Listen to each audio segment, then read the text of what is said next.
You're listening to the Paranormal UK Radio Network, the best in paranormal talk radio in the UK and around the world.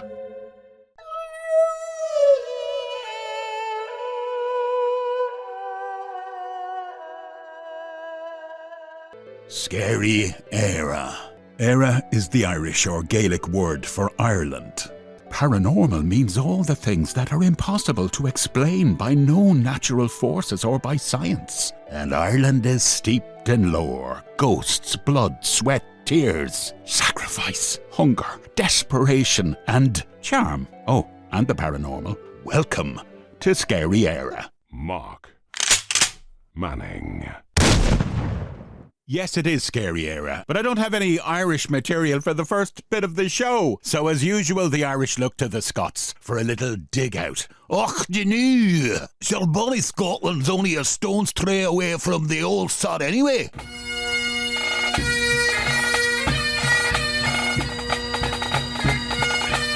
But gentleman on the end of the line, can you say the following word? Begorra. Begorra. Right, that was an excellent one. Right, you are now officially Irish. Honorary until I say otherwise, okay? Okay. Boys and girls and feral animals. Because actually, funny enough, I use that word feral. This man is in a feral part of the world, Scotland, but he also does a very feral thing for a living, which is a comedian. Hello, Billy Kirkwood. Hello, Mark. How are you? It doesn't get more feral than the bear pit, does it, when you're out there? Well, I don't know. It might be one of the hardest, roughest jobs out there in entertainment, but it's the best job I've ever had. The best job I've ever had. I tell you, I did a little bit of it myself, Billy. All right, okay, that's fine. I came runner-up to Paddy Kilty, who now presents The Late Late Show in the Bulmer So You Think You're Funny 1992. Whatever happened? Whatever. He used to run out on... He did some mad stuff in the 90s. He'd run out on stage with a balaclava on his head. And he'd start pointing the microphone at people. And this was... No, I better not say it, but if you know Paddy Kilty, you know his history. It wasn't too long after a major event. Maybe it was some form of trauma I think he was reliving, but he was hysterical and he was hugely confident. Paddy's fantastic. Paddy's absolutely fantastic. I love what he's done with the Late Show over in Ireland. Well, sure, everyone has an opinion, don't they? Well, there is. I think it's not the Late Late Show anymore as I know it. It's Late Late Light. Yes, well, I've got to admit, if I were to give a shout out to anyone, I happen to be really good mates with his warm-up act that does the studio warm-up. Big shout out to Tom Mahoney over there. So, yeah, good luck. Well done getting that gig, Tom. That's what I'll say. How do you handle that heckling? I'll be honest, I don't tend to get heckled because I'd probably argue I'm a bit of a energetic, larger-than-life persona on stage, I would probably say. And people that do tend to heckle me, don't do it again. So that tends to be, I don't tend to do too bad with heckling. But do you know something? My ethos is kind of this. We're all here to have a good time. We're all heartbeats beating together and having a good... So that's not the vibe I tend to bring, but... it can be a very hard job, but it's very, very rewarding. Heckle me and say something really bad about me and my podcast. Don't worry, I've got broad shoulders. Go on, say something nasty. Oh, fucking boo, get off! Yeah, right. Will you stand against that wall? It's plastered too. That was my standard riposte. I liked it. But unfortunately, it was the only one in my arsenal. So if anyone went beyond that, which they often did, it was like a retreat into my hidey hole here until the nasty person is taken off by security or whatever. Now, I have this image of Scotland as red-haired men whose breath smells of whiskey, who do dancing across crossed swords, chopping their toenails. Have you tossed your caper this morning? I usually toss my caper pretty much as soon as everyone's away to school and work. So I get my caper tossed. I heard you have quite a big caper. Decent sized. It's one of the best in the cul-de-sac. Let's put it that way. Size doesn't matter in the glens anyway, does it? What's a kangaroo, Billy? What's a kangaroo? Yeah, go on. Giant mouse lace things with a... No, it's a Scotsman locked in a lavatory. Kangaroo! Oh, right. Oh, it's the way I tell him. Now, look, Paranormal, you are the go-to guy for the likes of the History Channel. Yes. I know you're on the BBC after this. So you are that guy. Strange things in Scotland. Surely you have some yarns. What was the strangest you've come across? Now, I believe you are a bit of a debunker as well. You're skeptic. Yeah. Well, skeptic would be the wrong word. The way it was described to me as I can believe so much in situations that I can also talk my way out of the situations at the same time. Like, this could happen. I could see this with my own eyes, but people will go to extraordinary lengths to try and get one over on you. So it takes a lot to really get me in. But I think you need to have a sense of genuine belief in order to look at these things, in order to be kind of in that world. So I would never ever question anyone's sensibilities or their beliefs in terms of things. I always like looking at them quite unilaterally. And as we said before we came on, Scotsman to Irishman, we love a tall tale. And in order to really go along with that, you need to believe, I think you really need to believe. So we just finished a little tour doing a whole bunch of filming here in Scotland and getting things ready for maybe a new online series that me and a friend are working on. We didn't get really much of a chance to chat about that, but that's hopefully something we're going to be doing, little mini shorts of places in Scotland. And for me personally, I mean, from doing ghost walks to doing seances, the most recent one that we did was a year ago, almost to the day, Halloween 2023, where there's a very famous ballroom here in Glasgow. You've probably heard of it, Mark. It's the Barrowlands Ballroom. No. Right. Well, that's fine. It's considered to be, it's an east side of the city, very famous. Lots of big names have played there, from David Bowie to Nirvana to all manner of contemporaries. Still sought after as one of the best venues on the planet to go and play. There's never an atmosphere like it. But it was, over the years, it was traditionally a ballroom in Glasgow where we have to say a combustible element. I mean, people have been stabbed, people have gone missing. Jeepers. Particularly in the 50s and 60s, where there was a big knife culture in Glasgow. So we did a seance there last year because, well, a lot of people have gone through that building. You know, a lot of heartbeats have gone through that building. And we did a seance there last year. One of the things that I will admit curdled, we had our medium with us, and we did a Ouija board thing. We did so many different things, actually, so many different readings, because the technology of doing paranormal and ghost walks or ghost hunts, if you like, has changed a lot over the years. Yes. So we had a bit of a squad with us there last year, and it was great fun. But one of the things was when we asked for permission to do the Ouija board, it said yes, not Billy. Oh, so I will admit, someone had your cards marked spiritually. That curdled my blood a little bit, I don't mind telling you. So I left that part of it. But, so I mean, buildings themselves have an incredible energy. Yes, but, this is true. It's particularly performance venues. You know, you just think about all the bodies that have gone through that place. You know, that was definitely probably the most standout when I was named from the other side. So, but it just, you know, something that really enforced my desire to keep going with these type of things. It really, really did. And on that night, sorry, what's it called again? Barrowlands, the Barrowlands Ballroom. Sorry, the DJ in me. I tell you, as you said, many people went through there. Bay City Rollers definitely did it. Oh, yeah. Yes. I remember that, yeah. Huge venue. It's still considered to be one of the top venues today. Big people that were playing stadiums will go and play the Barrowlands Ballroom. Yes. It's a different type of energy. Low ceiling, what have you. Yeah, but loads of victims. On that night in particular, we made connection with a lady that had gone missing. She had no idea where she was. She was stuck at the Barrowlands. She was just trying to get the bus home. We went through the documents and signing in books, and we found within one of the signing in books for the backstage, we found someone that was actually a convicted murderer that had been in there and had managed to make his way to the ballroom, but had never signed out. Dun, dun, dun. Exactly. So what happened on that night? I never came back either. Never came back. You can see it regular. This man disappears and never comes back. And his name had been connected with some homicides and some nefarious acts there in the very early 70s. So yes, it's hugely amazing to go and do something like that. But then Scotland does have a kind of a backdrop, as does Ireland, has so many different locations where there is stuff connected with either paranormal or otherworldly would be the wrong place. But certainly one of my favourites this year was Maggie Wall's Memorial, which was up, it's up in Dunning, Scotland, which is round about Perth. So this is a memorial that's been built there, but seemingly put up in 1857, which is dedicated to Maggie Wall, who was burnt as a witch. Oh. Sorry, did I say 1857? It's 1657. I have to get that right. It's 1657. Burnt as a witch because in Scotland, up to 3,500 women were burnt or executed or accused of being witches, which you think about that number, how crazy about that is. It's horrific. Yeah. So even today in 2024, Maggie Wall is considered, the Maggie Wall Monument is considered to be a huge beacon for the conversations we're having now. About, forgive the pun. Yeah, exactly.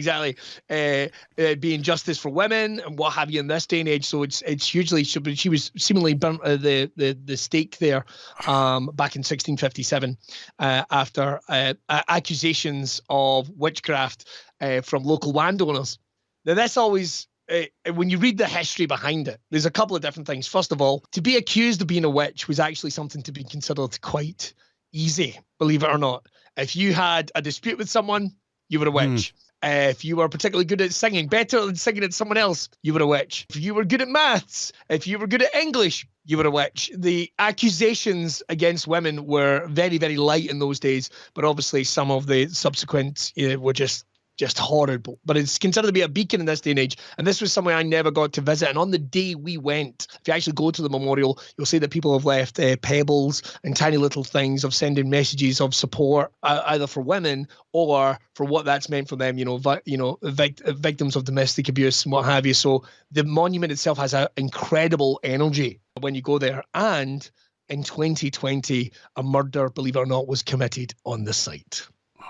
Like I say, the Maggie Wall's monument itself has this incredible lineage. I mean, this is a horrendous act. It was actually between a travelling family that this murder is taking place. But even now, after being this beacon of injustice towards women, was Maggie Wall a witch? Was Maggie Wall not? Well, this is me taking a balanced look at it for you, and this is kind of what I mean about it. There is no official documents to recognise that Maggie Wall was a person.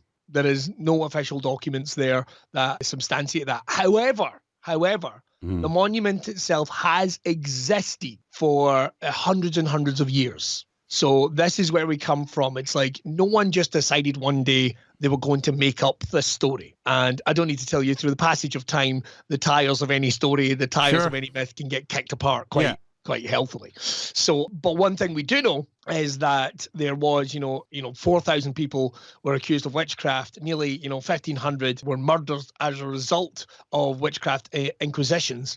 So this is very real. I mean, whether or not the name is connected, whether or not, someone would want to worry about that, because like I say, justice in those days was someone turned up at your house and, well, that could be you done. So in terms of Maggie Wall being a person, I'll always say this, there is gravitas in the story. There is gravitas in the story because it means something to people. Someone kept this going. A bad myth will disappear, but a genuine story that meant something in the hearts of people will continue. So that's where we are with Maggie Wall. And it has grown feet. The myth has grown feet. I mean, there was a skull in a pub in Glasgow, which they claimed was Maggie Wall's skull for a long time. So it shows you it's just not contained to this one monument. It's like actually stretched out beyond Scotland. Whether or not that's true, I don't exactly know. But it's incredible because on the day we went up, there was so many people laying wreaths and stones from all across the planet. So Maggie Wall meant something. In that respect, she's very real. How many Maggie Walls do you think were, lowered into the water and she drowned? She's definitely a witch. Oh, look, she survived. She's a witch, You couldn't really win, could you? No, Maggie Wall. Not at all. The number that's been predicted is, like I say, it's roughly around about 1,600 women were murdered as a result of being accused of being a witch.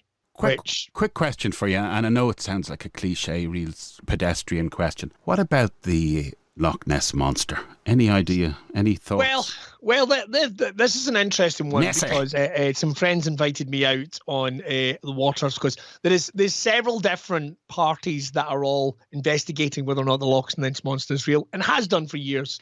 Again, these things always come from a kernel of truth with me, so there must have been something, a sighting. Do I believe that someone is out there in the waters deliberately trying to hoax the entire planet? No, I don't believe that. I guess it's not impossible. It's not impossible. I have never seen the Lochness Monster, so it's kind of hard for me to comment. But whether or not I think it's real, it's like, well, people have put a hell of a lot of time into this. Yeah. A hell of a lot It's of time. like you said, though, it's kind of almost no smoke without fire. Something happened. And I've seen over the years, one or two really ordinary types who would explain about this thing. It shuffled across the wee road in front of me at 4 a.m., and you're kind of going, Morag, you were nicely, what did they say in Scotland? You're nicely mogred. Oh, right. Yeah, I was going to say peshed, but that will do. Peshed, nicely mogred. I like that. Yeah, and it's a while since I've heard that. That's excellent. Yeah, it's not bad. I've done my research, by the way. Oh, very good, very good. Yes. Poltergeists, anything phenomenal like that? Any stories around that? Because they're the ones that really freak me out because they seem so real, and it's not. And I think science also tends to agree. Yes.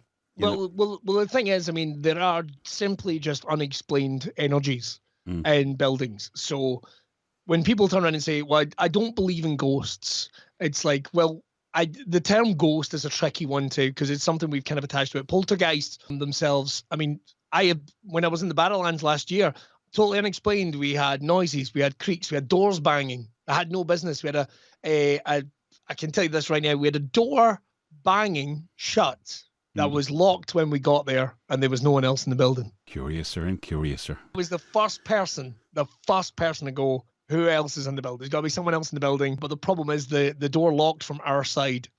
So someone would have had to pass us, lock that door.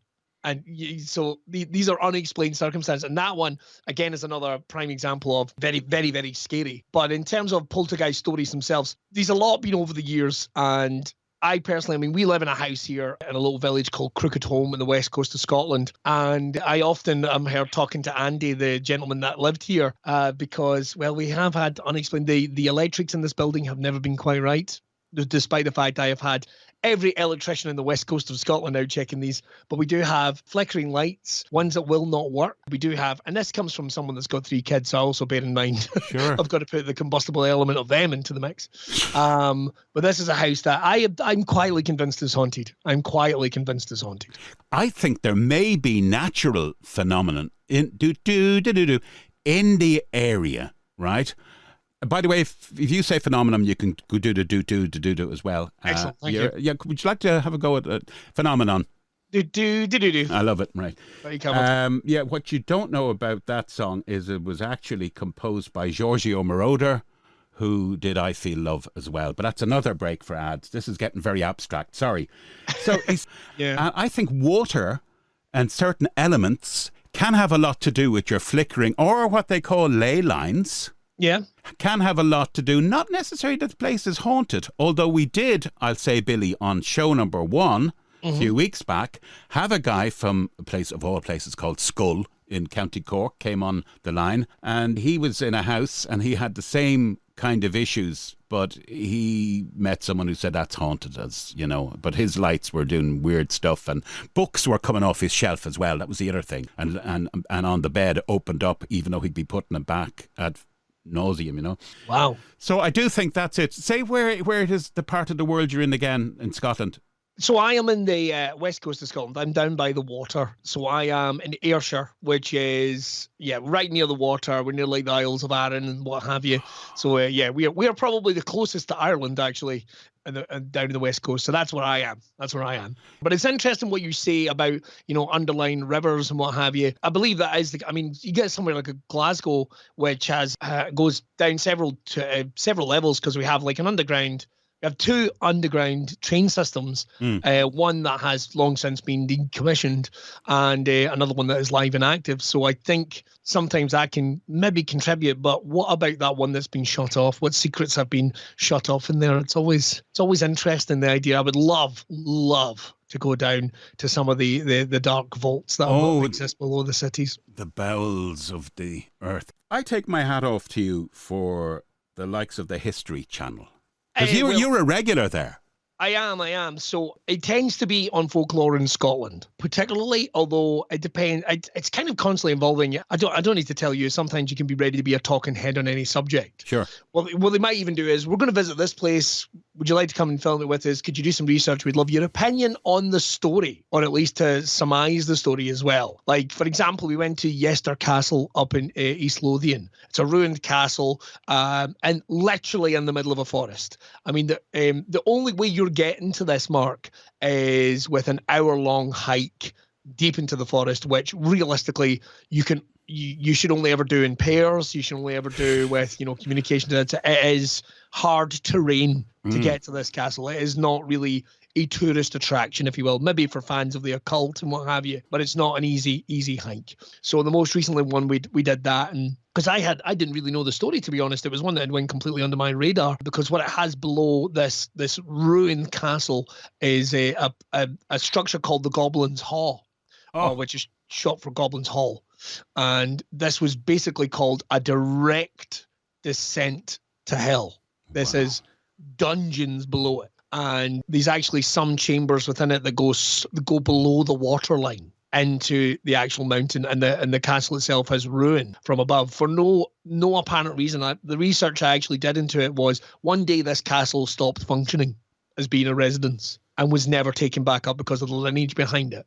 So sometimes we're storytellers on the radio, we're storytellers on stage, we're storytellers elsewhere. I can be bringing these stories to life a little bit for people. It's captivating. So that tends to be my job whenever someone like, the History Channel or the BBC will come up together, and then to give my opinions on it. I mean, the legend behind this is that the Goblin's Hall was built because the person that owned it, Hugh de Gifford, who was known as the Wizard of Yester, he served as the guardian of young Alexander III of Scotland, and he was reported to be a magician and a necromancer, and apparently he made a deal with the devil, who had brought goblins to the earth to construct the Goblin's Hall. So people could be brought, people could be sacrificed, people could be descended into hell. And so people would never come back. And the hall itself, despite the fact the castle is ruined, despite the fact that the actual chambers are below the ground, they are virtually untouched. Wow. It doesn't even make any sense. It sounds like a scary, bloody place. It's not so much Roman in the gloaming as in the hemoglobin. No. Did you like what I did there, Billy? I liked it very much. It's this beacon, this little beacon of, we talked earlier when you said, did you ever get a feeling of places? I got a big, bad feeling when I was at Yester Castle. It was not a place I wanted to be. I didn't like the journey into it because, if nothing else, part of me went like, one good fall, you could die getting here. A fall. It's almost as if it's saying, "Do not come here." Yeah, there's an ominous feeling. There's a very ominous feeling. It's almost like the forest is trying to protect you, keeping people from, keeping people from getting out, but getting in. Yeah, that was one of those. So whenever that tends to be my job in these places, we'll get in touch, and I'm more than happy to do it. Whether it's something I know I could talk a glass eye to sleep in terms of some of the stories, from the Gorbals Vampire to Mashandon's Mine to Maggie Wall. So I can call on you again, I hope. Anytime. And, because you are to tears. No, you won't. In fact, it's been really enjoyable listening to you. And what I'd say as well is, do look after yourself, won't you? It's been lovely talking to you, because I do a little bit of the cartoony Scottish thing, trying to be funny with the tossing the caber and all that. But you have actually the gift of storytelling. You've brought it to life. And I'll just say to you, like, good people are scarce, so do take care of yourself. It's been an absolute pleasure to talk with you. I certainly will, Mark. It's been wonderful connecting with you, mate. Thanks, Billy. Absolutely delicious. Thank you. I love you too. Bye.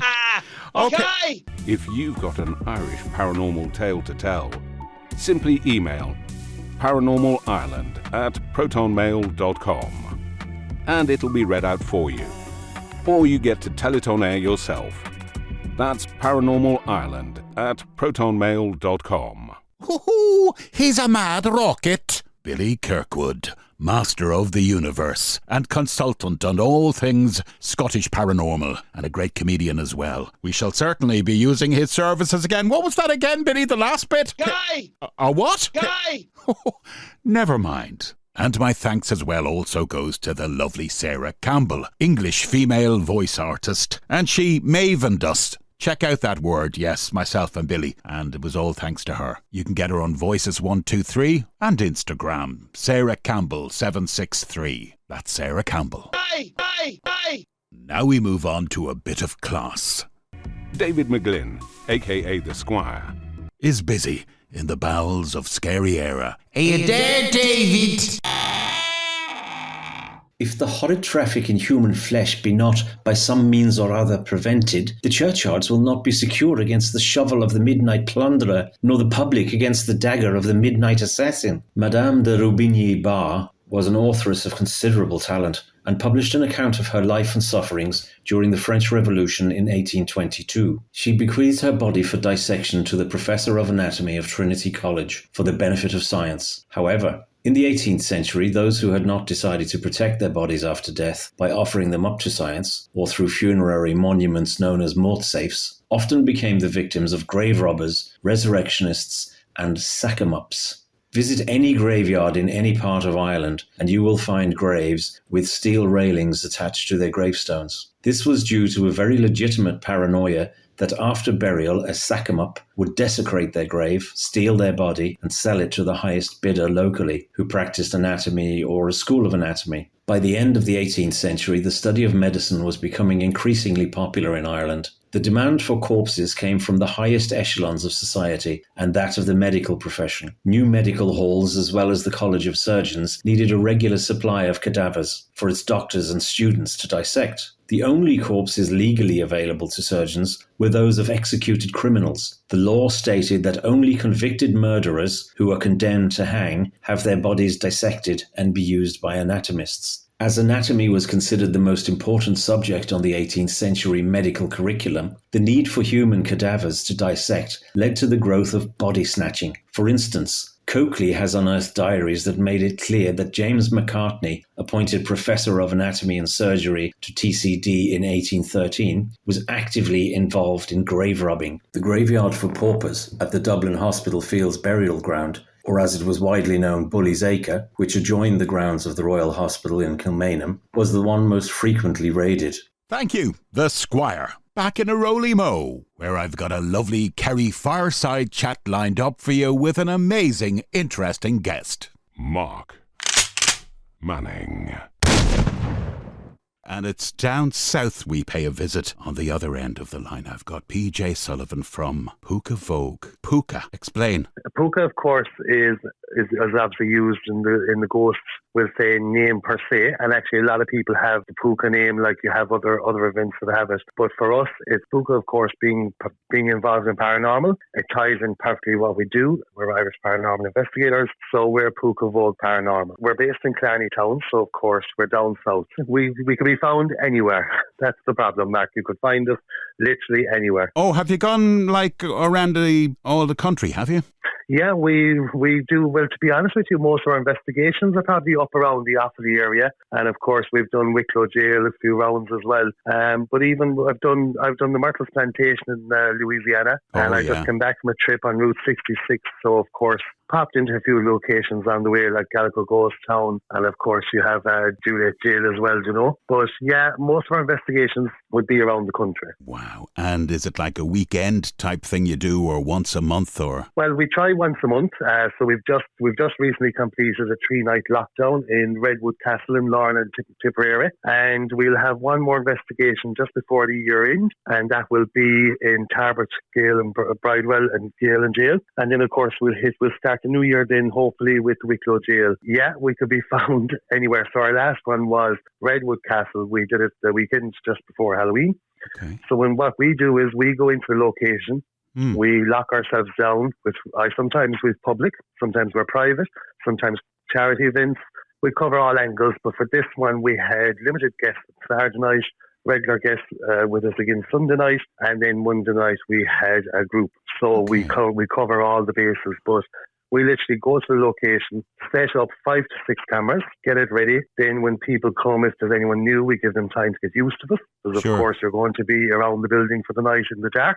and you want everyone to be comfortable because the energies, you're trying to build it up. But yes, so that's what we do. We start our investigation and we continue on till about 3 or 4 in the morning. And then afterwards comes the hard part of reviewing 50 to 60 hours worth of footage from the night. Fantastic. Let's just roll back slightly and get some basic stats. So how long has Puca been in operation? Well, Puca Vogue is in operation itself since around 2021. I'm a paranormal investigator for the guts of 20 years, and I used to go with regular people all the time. But you know yourself, life moves on. People move on to different things.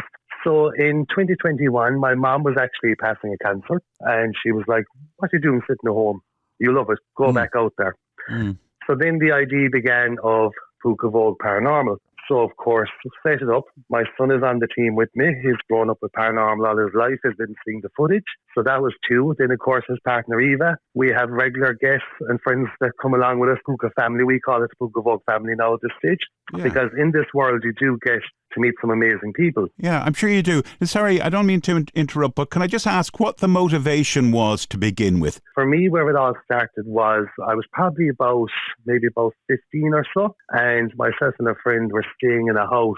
Now, 2 separate minds, 2 separate people. We both woke up in the middle of the night and seen like a see-through shape of a man run across the bottom of the room of the 2nd floor. So as I said, you have 2 separate minds, 2 separate people, both seeing the same thing. Yes. I mean, do you know the way in life you put something into a box and you forget about it? But like that, it niggled away, and then one day I just went, okay, I need to start checking this out. So I started with people that knew what they were doing, and of course started learning the trade from them and joining them, and next thing it built from there. And of course that's what's made us where we're at today. So of course it is 2 generations, and we do go into locations. We lock down for the night. It could be a manor house, it could be a castle, it could be a jail. Every location varies. Like even for example, do you know Duckett's Grove in Carlow? Oh, I know the name. Duckett's Grove. Duckett's. So, I know of it. Yes, I do. Is that an old big mansion? Or? Correct. Now, unfortunately, it's falling into a lot of disrepair, and the inside rooms have been closed off. But we were the last set of Irish investigators inside there for the night. So we did the courtyard, we did near the rooms. Just roughly, how many investigations have you been on from the get-go?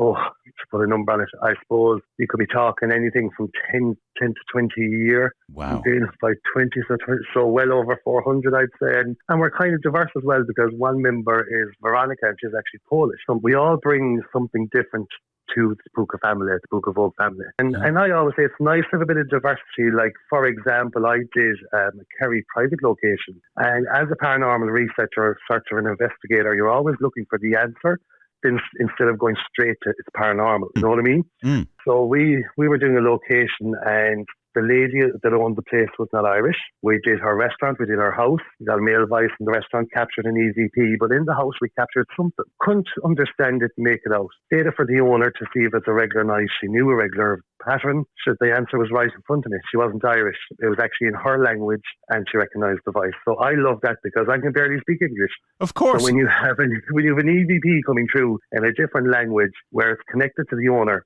that to me was a fantastic catch. So hundreds of investigations. You would have gone to all the well-known places, I'm guessing, the Kinnity castles. If you mentioned awfully so, Leap or Leap Castle must be in the equation somewhere. Absolutely. I'm going to Leap with, I suppose, well over 10 years. I'm going to Sean and Anne Ryan of Leap. So, like, well, you see, you have a nice little nest there in Offaly, because you have Leap Castle, and about 10, 12 minutes away you have Kinnity.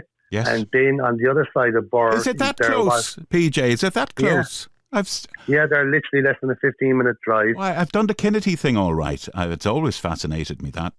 Yeah, and of course, then there used to be a castle that used to be open to the public and used to do investigations, Killarney. And of course, there's one then the weekends in an earlier home was being investigated so much through the year, Redwood Castle in Lorna and Tipperary. And that's probably, like, for us, that's our jewel, because of course, when we're going back, it's like we're going back to a home when we go there for a base camp. The word base camp, I think it's emphasising to me that the way you approach this is very much not like, let's have a go. It's a very professional investigation by the sounds of it, and so is your mindset. Would that be correct? No, it goes twofold. Like for us, absolutely, what we do, we take very serious. It is professional what we do. Now, on the other side, we are responsible for people, be they regular guests or be there somebody new. So we have to have an element of safety. But we don't go in saying everything's paranormal. We do say we are non-profit. We're not putting on a show.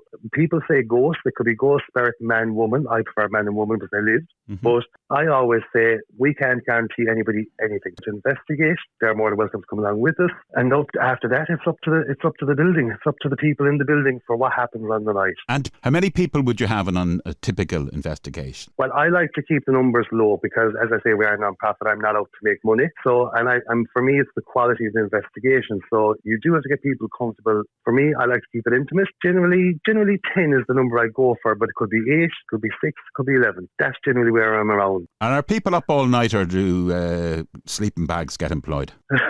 Well, when we go, we lock down for the night, and people have the option of either staying or if they want to go home at the end, no problem at all, because it's not everyone's cup of tea.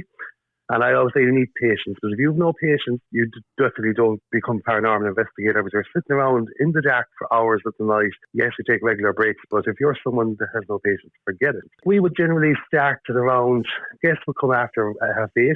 We would start investigating at 9:30 or 10, depending, of course, if it's winter or summer. And we would continue investigating till about 3 or 4 in the morning. But again, it's down to the building. If it's a bit of a flat night, we could be finished by 3. If it's active, we could be going till 4. We can't script it. I suppose that's the best way to put it, yeah. People arrive on these investigations, and some of them are probably revved up for something to happen.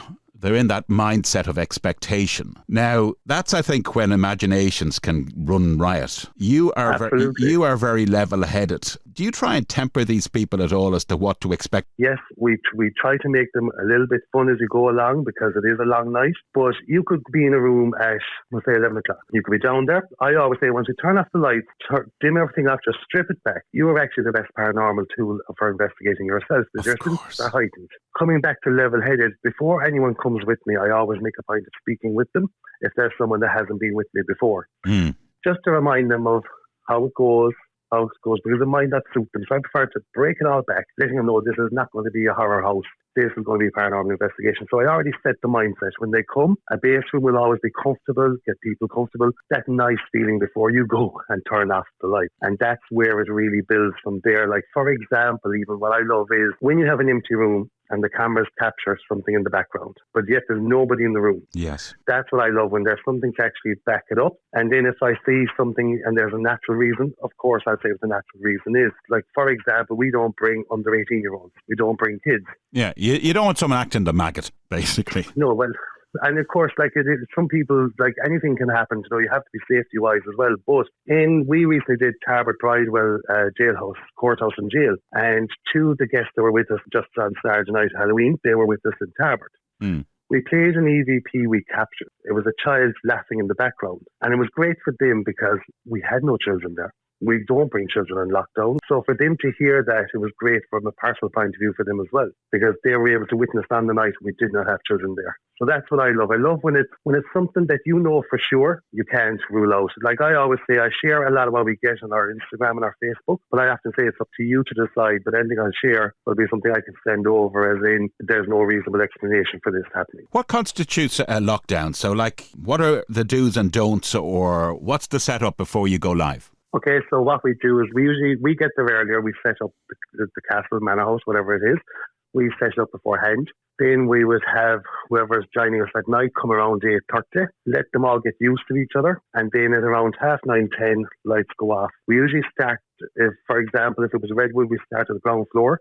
We would build up through all the floors, go through each one. And then depending on how the building is reacting or what we're getting, we'll tweak to suit. Like, for example, you mentioned Leap Castle. In Leap Castle, there's the bloody chapel at the very top. So of course, if we're getting movement or if objects have been moved there, we'll focus there. But if something is happening on a lower ground floor, we'll go to there. And in Redwood Castle, it's like cat and mouse. You could be in one room, and you see we use devices like trigger alarms, touch objects, things that are so light, easy work with. You don't have to spend crazy money, but you just want to get an alarm or so forth. And it often brings us, when we're in a room doing an investigation, to take us to a different room. So you can't plan down to how everything will go, but you'll have a general rule of how it goes. The other thing, of course, is footwear, safety. They're all the basic elements. Of course. You know? And a hornet's nest, I'd imagine, when it would come to litigation and all. I hope they sign lots of forms before they absolutely take up their positions for the night. Well, we're very lucky because the people that have come down to the EIRE'S and people that come with us once, a few have become regular guests. And as I said, that's why they're like, we'll say, the Puca Vogue family, because I don't believe in like hierarchies. We're all there for one reason: experience or investigate, research, whatever tagline you put in it. But you're left with more questions than answers. But I do like validation. For example, another paranormal group did Wicklow Gaol, as we did, and we both captured the same name downstairs in the same area. So it's great when you have another team that captures something similar. Or the same in Redwood Castle, we got a lady singing. They also got it. We'd also got a female voice. So it's great as well when you have good groups that you can compare notes with as well. PJ, I recently put out my trolling net for contributors. I had one person come back and she said, this paranormal group is defunct. She said, we were at it for many years. We went all around the place and we never got anything. But you know what she said, PJ? And she wouldn't have been the first. Wicklow Gaol. She said she was in a cell. She asked a question. She got a yes on the EVP. And to her credit, she didn't claim anything else. She wasn't saying ghost. I know investigations, paranormal investigations are a waste of time or anything like it. But it's funny that she just said it was Wicklow Gaol. And I heard somebody else saying this recently. It seems to be very active down there. It is like that now, as I say, like our last visit there was maybe last February, and a certain pattern of events with one of the cells happened again. But as I say, the great thing is to get the same names and EVPs as somebody else. Absolutely. And like that's why we'll say Redwood Castle from a location, because you have so many different rooms and floors and the sound is all closed off. It makes it that bit more, we'll say, better for an investigation because you know you can isolate so many noise. But that thing, you also be conscious of background or noise. Of course, extraneous. And of course, exactly. And in, of course, that castle, there's a chapel and there's a room called the priest room. Like, for example, I was there with guests on, I think it was on the Sunday night, and we were in the priest room, and literally twice. And these are the old doors with the latch where you can latch them shut. The door actually opened twice in the room while we were doing a session inside there. Whereas on a previous investigation, the door was, do you know when someone's grabbing a handle and they're like pushing a door in and out to get in? Yes, struggling. So that's what we got the last time. So it's great to see that, again, it had built a bit more. When PJ Sullivan is in the winter of his years, and let's just say he's having I don't know if you take a drink here, he's having a malt. Sure, come here. Of course, I've much Irish blood in me, the same as the rest. And he's having a malt by an open fire. He's away on a weekend somewhere, and he begins to reflect on all his time of paranormal investigation on the sceptred Isle of Ireland. What would be the highlights that would jump out at you? Well, I suppose my highlight, I've often said, like, bear in mind, I could watch 60 hours worth of footage for maybe 5 minutes worth. But I always said, if everything that I've seen or saw happened in one night, you'd probably never sleep again. But the big ones for me is, like that I had my T-shirt tugged in Redwood Chapel. There was 2 cameras on it to capture it. Then, as I say, we had the voice of a lady, a voice of a child. We've had the laughing of a child in Tarbert, Gael, Bridewell and Gael. Then you've had, we'll say, objects move. So, like, you've had so many things, shadows. Like, even, for example, I did a live in Redwood with a regular guest. We're all in the room on the live, so you could see everybody clear. And I can't whistle. I'm brutal for whistling. I said to my son Leo, I said, whistle.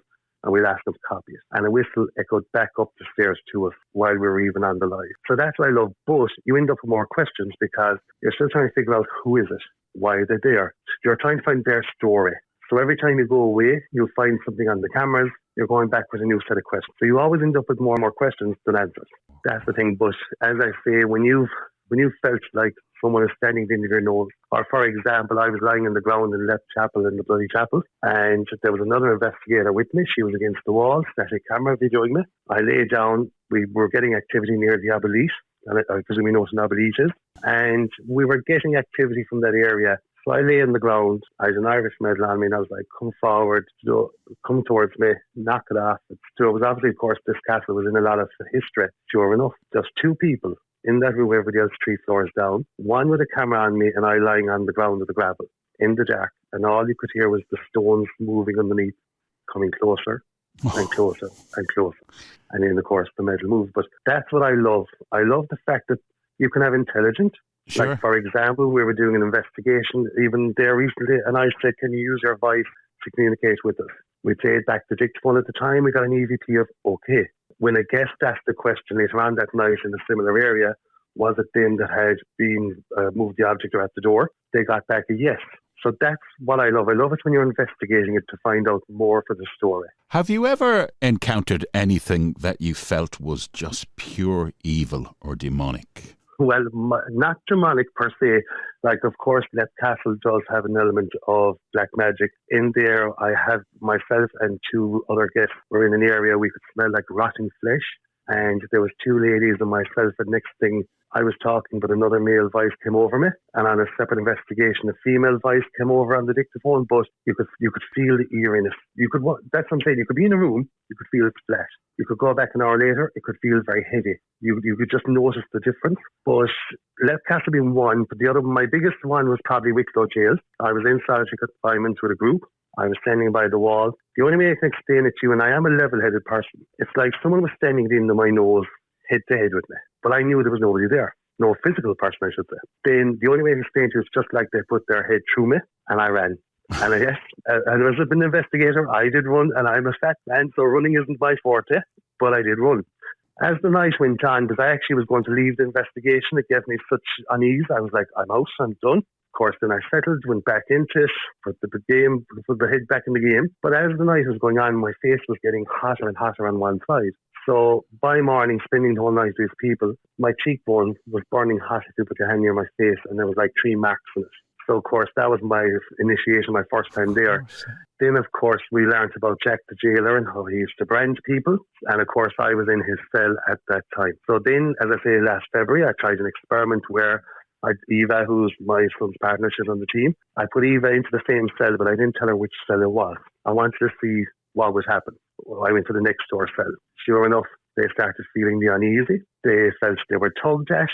A lot, again, mimicking the same heaviness that I'd experienced years before. So, again, that gives more clarification to it as well, you know? Vindicated, totally. And that's what I like to keep things over a level playing field. But, as I say, if you have a camera, like I do have clips there on the site, where if you have a camera facing the stairs, nobody comes up, nobody goes down. Next thing, you get a male voice at the back saying, help me.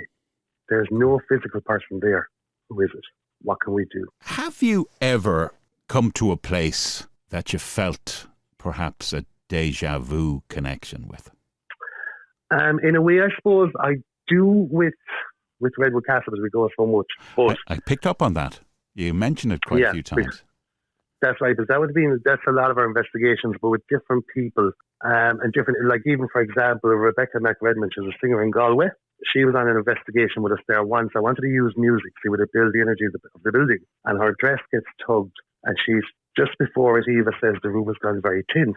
I watch back the footage. Her 2 legs are on the ground. Her dress does float outward. And I'll never forget the fear that was in her at that time. So these are all the things, like to any person that go, it's crazy. I always say it's not my place to convince anyone. I'll share what I find that I feel I'm standing over, and I let people make their own mind up. But like if you think about Tarbert Bridewell, children's voices, EVPs, objects being triggered. If you think about Wicklow Gaol, if you think about, let's say, Kinnity Castle, Leap Castle, all these buildings. But I do say it's a numbers game. How many people have passed? How many people have gone through them? Is it residual? Is it to the person? So that's the thing. I often say the numbers don't add up, but all I can do is keep investigating. Did you ever do any investigations in Cork? In Cork, I did private public house. Private public house in Cork. That was a bar that things that happened to staff, they captured on CCTV. But most of it is probably up the country. I suppose a good one as well is, have you ever heard of the Myrtles Plantation in Louisiana? I've narrated bits for it over the voiceover business I do. Yeah, I've heard about it, yeah. Well, friends of ours were at Mardi Gras, and of course, when you're a paranormal investigator and you're so close to the location, you kind of go, I have to go. So I went out there, and on that, I booked in for the night, and I was staying till morning. But when I got there, I realised I was the only guest. There was nobody else there, and the groundskeeper was living in a cottage on the ground. This was pre the fire. They had a fire a few years ago. But that night, I was investigating upstairs in the general's room. The only way to explain it to you is I was doing my call out. I was trying. I felt, the place, you can feel it, but I wasn't getting much, not that I knew of. When I watched back my footage, because I woke on one stage of the night, I thought there was actually somebody in the bed, but there was, of course, nobody there. But it did wake me with a startle. Watching back the footage, there's a girl's voice, and of course, they have the story of Chloe. And sure enough, she's there going, 1, 2. There was nobody in that building with her. And you'd know the tone. So that's what I love. I love when it's something that, of course, like in the morning, I had slept well. I had slept through that, didn't know. They were like, oh, we meant to tell you, set the alarm at 3. The resident is often being seen and heard. I left there thanking them. Great experience, beautiful location, not knowing what I was yet to see. Just amazing. So really. it's a crazy life being a paranormal investigator. Do you get much sleep? Passion. Do you get some sleep afterwards, after all that? You're always wretched. Like, that's what I mean. At the moment now, since Halloween, because we had the 3-night lockdown, like at that stage, you're talking 60, 120, 180 hours worth of footage to trawl through. And when you're, of course, because it's non-profit, I'm working full time, so it takes me a bit of time to get through everything. But it is passion. It's what we do. Quick question for you as well. So I'm thinking myself, okay, the Kinnity castles, the Leap Castle, Charlesville, is that another one? Or Charleville. Yeah. So they're all, and the Wicklow Gaol and the Hellfire Club. Do you ever do the Hellfire Club? Yes. No, I haven't done a full lockdown investigation. There's actually fellow paranormal investigators in Ireland. They do quite a lot. But just for logistics and security and lockdown, it's one. I've never done a camera lockdown, and of course, there's no electricity, as you know. So I often find, if you took, we'll say, Duckett's Grove, at least it's outside, but at least you have electricity of pints. For me, I like to be able to show what I do and what I see and what I hear. And of course, logistically, for the Hellfire Club, it doesn't have what I could do for a full investigation. It's like, for example, in Duckett's Grove, my son Leo was coming up the yard, and he actually heard a voice at the time, and he stopped dead in his tracks. And the camera caught it and also caught the voice. So that's the thing. Hellfire for me is harder logistically for what I do. Ireland, as you know, has a very ancient past as well. Have you ever kind of gone around the Druid or the Stone Age monument type? Have you ever an outdoor even, as opposed to indoor? Yeah, no, I've done, we'll say, like that on a personal level, I suppose, more so than a Puca Vogue level. But I have often gone to the stone circles. And I would bring things like a K2 and a dictaphone just to see would I capture anything there. Now, I'll be very honest with you, to date, I haven't, but it's so hard in the elements. Do you mean it's so hard? And like you're literally relying on, you could be set to go, next time you get there, it's raining, there's wind. Do you know what I mean? Experienced and personal in them. Wow, I'm thinking, isn't there stone circles near Kinnity as well? There is indeed, and there's plenty even around us here. In Kerry, there's many fields you're going to see them, you know. There's so many locations around the country, and it's, to be fair, that's why I like to support these places. Like, even if you look at Yester Castle, Sean Ryan is the caretaker, the keeper. It's his baby. He's trying to preserve it. If you look at Redwood, that was actually at one stage in the 1300s, totally empty, destroyed, 4 walls. And these people have brought them back to what we see today, and they're preserving the history as well. So that's the thing. And each of them come with their own story. That's right, yeah. I know that man, what's his name again in Leap Castle? Sean, is it? Sean Ryan. Yeah, I mean, it's a labour of love with him. Absolutely, and I've often shared with Sean some of the captures we've got there. Yes. I'd often sit down, or he'd ask us in the morning, how did we get on? But I love Sean's thinking, because of course it is his home as well, and he goes, I don't call them ghosts. They're just people I cannot see. I like his thinking of it. When you say findings, photographic findings, what's the most bizarre, or is there anything that actually looks so real that you cannot mistake it for anything else but a spirit? Or how do you feel about orbs? I would say light anomalies more so than orbs, because orbs can be an awful lot of dust, movement, very hard to decipher. Whereas if you have a room that's static and there's nothing, we'll say there's no constant pattern of orbs or dust or whatever, but yet you're getting a light anomaly coming straight across or going at an angle. I'll always zoom in just to see, is there a tail, is there an insect? I wouldn't take them at face value. But what I do like is I use a lot of insects, because of course in the digital world people can manipulate any type of picture. So I like to go old school. So I use the insects, which you like the Polaroid long ago. And of course, like for example, now there was a stairs, you know, the spiral stairs where you can see through each step. Yes. So we had movement at the top, the Great Hall, the top of Redwood, and it was coming from one area. So we were like, if you're there, can you stand in the photograph? Can we see you? Like a painting, a picture, trying to relate to them as to what it would have been in their time. Sure enough, there's a total black mass in the center blocking out some of the steps. And of course, we always take 2 photographs because if something is generally in both, it could be something natural. If it's only in one, then of course you're getting a question. So I said, going to take a second one. Can you show me again? Use our energy, so forth. Second picture, it was larger. So 2 pictures of the same stairs where there should be a gap where you can see the steps totally blacked out in different areas. So photography for that reason, that's what I like. Now, I have on a previous investigator, but I don't own their footage, I did see a shadow.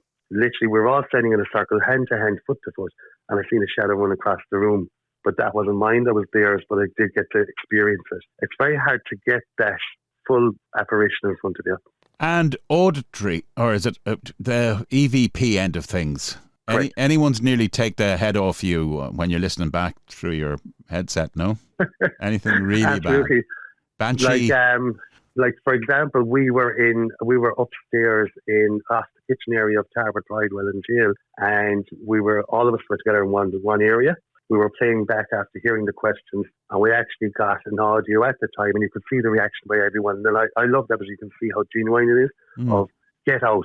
So they didn't want us there. And that sometimes happens because when you hear words like death or you hear, we'll say get out, you do question, do they want us there? Get out. Isn't it like that? Yeah, so when you hear those, it can make the hair stand, and you really stand up to attention, you know? Your name is called, because that has happened where people's names have often been called on an EVP. Yes. So that will tell you how intelligent the person you're communicating with is. If they're actually able to call your name, that's how intelligent they are, that they now know who you are. You have introduced yourself and they're calling your name. So that's what I love. I love the fact that it's there, you hear it, you capture it. It's brilliant for the people on the night, but I always want to know more. Okay. PJ, before we wrap up, quickly, right, 3 things before I forget them. I have a bit of an obsession with lighthouses. Have you tried any lighthouses? No, but won't lie to you, I am the same myself. I've been trying to get into a few for a long time, and I won't lie to you, it's a bucket list. Oh, I'm sure. I've hired the old Wicklow head. It's beautiful. Now you can. I think it's Heritage Ireland or whatever. I did Loop head last or the year before last, and a place called Blackhead, which is up in Antrim, I think. Yeah, that one I'm not familiar with now, to be honest with you. The other 2, yes. Yeah. And it's funny. It was a fantastic experience by you. Well, it was. In Loophead, it's funny because this is called Scary Era. And you might remember during the Second World War, Era was written around in big rocks around the coast so the bombers could identify that we were neutral, supposedly. Yes. And so one night we actually did find ourselves looking for Era because it was there somewhere in stone, but all the gorse and all plantation had grown over it. So I'm just thinking back, a windy night we all went out around the Loophead Lighthouse looking for Era. We did actually find it in the end as well. Okay, the other 2 are, say, fairies or the little people. Anything like that? Yes, so as I say, like a lot of it will be EVP where you get the voice more so than anything, but in saying that when you see an object being pushed with force and like you are trying to decipher, is it adult, is it child, what is it, who is it? So of course that does bring an element of who are we dealing with? And final one before I let you go for your Sunday dinner, because mine's waiting. Banshee. Yes, we all grew up, of course, with the Banshee, and especially that storyteller, Eddie Linehan. I think he was any one of my age group, we've all grown up with the Banshee. I've never heard the Banshee. We've all heard the stories, because of course there was so much folklore back in the day. But the only thing I suppose I could relate to is I was asked to do a cemetery, which is normally not where I do. But I was asked to do it, and we were outside a Pacific area, and we could smell the incense. We were standing there saying goodbye. We'd actually finished. We could smell the incense. And when I quizzed back again with them, when I went back with the findings, they were saying where we were standing long ago, be it a cart or a hearse, they used to take the body, take the coffins out there and do the incense around them. Because that night it felt like we were standing in the middle of a funeral. That's the only way I can explain it to you. Yes. So there was this And incense And we smell. could all smell it. It wasn't just one yes. person or an idea, thought, of suggestion, but it was something everyone could smell at the time. And I always say it is one that stands out to me as well. It was like we were actually standing in the middle of a funeral at that moment in time. But no banshee. No banshee, I'm afraid. And so you should be. Be afraid. Be very afraid if you're listening to Scary Era. My thanks to PJ Sullivan from Puca Vogue Paranormal. Righty-ho, remember, if you've got an Irish paranormal story, and it need not necessarily be Irish, get in touch with us, paranormalireland@protonmail.com. Next week, you're going to be hearing from Lucas Balls, if you pardon the expression. No, the same as the drink. He's actually a lovely guy, a Belgian film director, and he's got a story for us all about a haunted house on the Belgium-Holland border. I'm Mark Manning. Somebody has to be. From Ireland. Good night or good morning, wherever you are. Take care, 'cause I care.